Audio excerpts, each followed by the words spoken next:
In Sonnet 18 stanzas, Shakespeare praises the timeless beauty of the young man to whom the poem is addressed. He begins by comparing the youth to a summer's day, but quickly notes that the youth's beauty surpasses that of summer, which can be fleeting and subject to imperfections like rough winds or the fading of the season.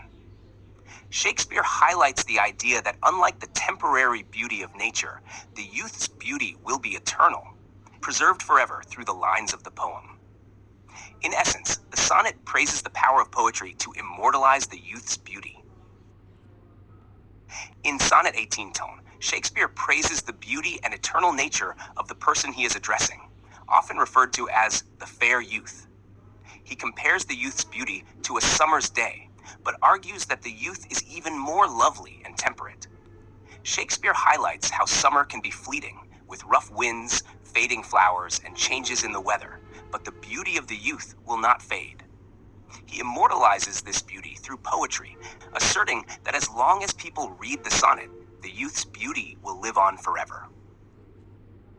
In Sonnet 18 tone, Shakespeare praises the beauty of the young man, comparing it to a summer's day.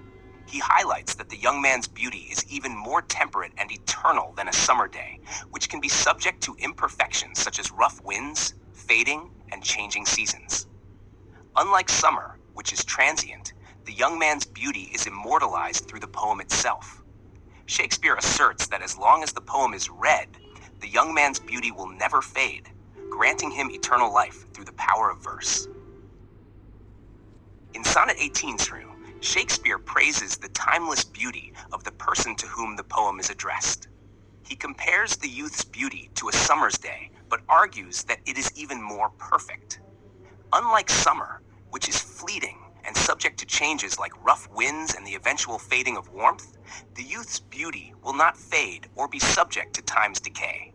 Shakespeare immortalizes the youth's beauty through the poem itself, suggesting that as long as people read the sonnet, the youth's beauty will live on forever.